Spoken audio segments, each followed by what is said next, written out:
ಇರಬೇಕು ಕಠಿಣ ಪರಿಶ್ರಮ, ಜೊತೆಗಿರಲಿ ಶಿಸ್ತು, ಭತ್ತದ ಬದ್ಧತೆ, ನಿತ್ಯ ಅದೇ ಸ್ಫೂರ್ತಿ, ಆರೋಗ್ಯಕರ ಸ್ಪರ್ಧೆ, ಗೆಲ್ಲಲೇಬೇಕೆಂಬ ಛಲ, ಜೊತೆಗಿರಲಿ ಎಲ್ಲರ ಬೆಂಬಲ. ಕ್ರೀಡಾ ಜಗತ್ತಿನ ಕುತೂಹಲದ ಕಥೆಗಳೊಂದಿಗೆ ನಿಮ್ಮ ಮನದಂಗಳಕ್ಕೆ ಬರುತ್ತಿದೆ ಸ್ಪೋರ್ಟ್ಸ್ ಮೇಲ್. ಇದು ಕನ್ನಡಿಗರ ಕ್ರೀಡಾಂಗಣ. ಸ್ನೇಹಿತರೆ ನಮಸ್ಕಾರ, ನಾನು ಸೋಮಶೇಖರ್ ಪಡುಕೆರೆ. ಒಂದು ವಿಚಾರ ನನ್ನ ತಲೆಯಲ್ಲಿ ಹೊಳೆದಿದೆ, ಅದು ನಿಮ್ಮೊಂದಿಗೆ ಹಂಚಿಕೊಳ್ಬೇಕಂತ. ಈ ಬಾರಿಯ ಪ್ಯಾರಾಒಲಿಂಪಿಕ್ಸ್ ನಲ್ಲಿ ಭಾರತದ ಸಾಧನೆಯನ್ನ ಗಮನಿಸಿದಾಗ ನಿಜವಾಗಿ ಖುಷಿ ಆಗ್ತದೆ. 2006ರಿಂದ ಈ ಪ್ಯಾರಾ ಕ್ರೀಡಾಪಟುಗಳ ಬಗ್ಗೆ ಬರೆಯುತ್ತಾ ಅವರನ್ನ ಪ್ರೋತ್ಸಾಹಿಸ್ತಾ ಬಂದಂತ ನನಗೆ ಈ ಒಂದು ಕಾರ್ಯ ಅಗತ್ಯವಿದೆ ಅನಿಸ್ತಾ ಇದೆ. ಸಾಮಾನ್ಯವಾಗಿ ಕ್ರೀಡೆಗಳು, ವೃತ್ತಿಪರ ಕ್ರೀಡೆಗಳು ಅಂದಾಗ ನಾವು ರಾಜಧಾನಿ ಅಥವಾ ನಗರಗಳಿಗೆ ಹೆಚ್ಚು ಸೀಮಿತತೆಯನ್ನ ಕೊಡ್ತಾ ಇದ್ದೀವಿ, ಅವಕಾಶಗಳನ್ನ ಕೊಡ್ತಾ ಇದ್ದೀವಿ. ಎಲ್ಲೋ ಒಬ್ಬ ಹಳ್ಳಿ ಹುಡುಗ ಉತ್ತಮ ಪ್ರದರ್ಶನ ತೋರಿ ಅಂತ ಹೇಳಿದ್ರೆ ಅದು ಒಂದು ಇನ್ಸ್ಪಿರೇಷನ್ ಸ್ಟೋರಿಯಾಗಿ ಬರ್ತದೆ ವಿನ ಆ ಹಳ್ಳಿಗಳಲ್ಲಿ ಇತರ ಕ್ರೀಡಾಪಟುಗಳನ್ನ ಅಥವಾ ಇತರನ್ನ ಪ್ರೋತ್ಸಾಹಿಸುವುದನ್ನ ನಾವು ಮರೆತೇ ಬಿಡ್ತೀವಿ, ಸಾಮಾನ್ಯವಾಗಿ ಮರೆತಿದ್ದೀವಿ.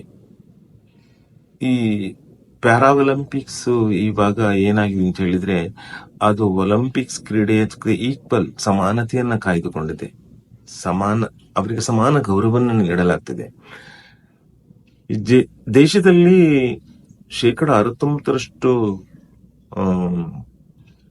ದಿವ್ಯಾಂಗರು ಗ್ರಾಮೀಣ ಪ್ರದೇಶದಲ್ಲಿ ವಾಸ್ತಾ ಇದ್ದಾರೆ.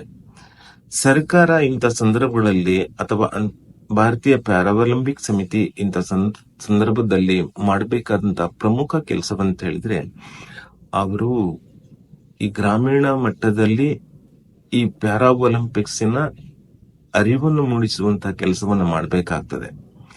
ಎಲ್ಲೋ ತಮ್ಮ ಗೊತ್ತಿದ್ದವರನ್ನ ತರಬೇತಿ ಕೊಟ್ಟು ಅವರನ್ನ ಅಂತಾರಾಷ್ಟ್ರೀಯ ಮಟ್ಟಕ್ಕೆ ಕರೆದುಕೊಂಡು ಹೋಗುವುದು ನಿಲ್ಬೇಕು. ಪ್ರತಿಯೊಬ್ಬರಿಗೂ ಸಾಮರ್ಥ್ಯ ಇರುವ ಪ್ರತಿಯೊಬ್ಬರು ಅದರಲ್ಲಿ ಪಾಲ್ಗೊಂಡು ಅರ್ಹತೆಯನ್ನ ಗಿಟ್ಟಿಸಿಕೊಂಡು ಕ್ಲಾಸಿಫಿಕೇಶನ್ ಅದೇನು ಅಂತ ಇರ್ತದೆ ಅವನ್ನ ಮಾಡುವುದಕ್ಕೆ ಮುನ್ನ ಈ ಗ್ರಾಮೀಣ ಪ್ರದೇಶದಲ್ಲಿ ಅಂಗವಿಕಲರನ್ನ ಒಂದೆಡೆ ಸೇರಿಸಿ ಅವರಿಗೆ ಈ ಕ್ರೀಡೆಗಳ ಬಗ್ಗೆ ಅರಿವು ಮೂಡಿಸಿದಲ್ಲಿ ಭಾರತ ಅಂತಾರಾಷ್ಟ್ರೀಯ ಮಟ್ಟದಲ್ಲಿ ಇನ್ನೂ ಹೆಚ್ಚಿನ ಸಾಧನೆ ಮಾಡಬಹುದು. ಮಾತ್ರವಲ್ಲ, ಈ ದಿವ್ಯಾಂಗರ ಬದುಕಿಗೆ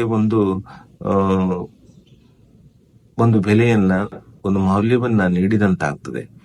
ಕ್ರೀಡೆ ಇಷ್ಟು ಮಾಡ್ಲಿಲ್ಲ ಅಂತ ಹೇಳಿದ್ರೆ ಮತ್ತೆ ಈ ಫೆಡರೇಷನ್ಗಳು ಇದೇನ್ ಪ್ರಯೋಜನ ಅನ್ನುವಂತ ಪ್ರಶ್ನೆ ಉದ್ಭವಿಸುವುದು ಸಹಜ. ಸೊ ನಮ್ಮ ದಿವ್ಯಾಂಗರಿಗೆ ನಾವು ಅನುಕಂಪ ತೋರಿಸಬೇಕಾಗಿಲ್ಲ, ಬದಲಾಗಿ ನಾವು ಅವರಿಗೆ ನೆರವನ್ನ ನೀಡಬೇಕಾಗ್ತದೆ. ನಾವು ತಿಂಗಳ ಮಾಶಾಸನವನ್ನ ಕೊಟ್ಟು ಕೈ ತೊಳ್ಕೊಳ್ತೀವಿ, ಆದ್ರೆ ಅವರ ಬದುಕಿಗೆ, ವೃತ್ತಿ ಬದುಕಿಗೆ ಅಥವಾ ಅವರಲ್ಲಿರುವಂತ ಪ್ರತಿಭೆಗೆ ನಾವಿಲ್ಲಿ ಅವಕಾಶ ಕೊಡ್ತಾ ಇದ್ದೀವಿ ಎನ್ನುವುದನ್ನ ನಮಗೆ ನಾವೇ ಪ್ರಶ್ನೆ ಹಾಕೊಳ್ಬೇಕಾಗ್ತದೆ. ಸೊ ಪ್ಯಾರಾಒಲಿಂಪಿಕ್ಸ್ ಕ್ರೀಡೆ ಸ್ವಲ್ಪ ಬೆಂಗಳೂರಿಂದ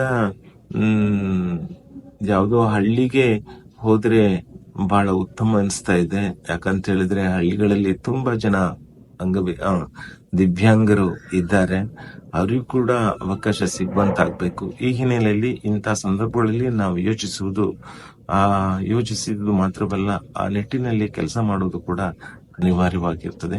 ಧನ್ಯವಾದಗಳು.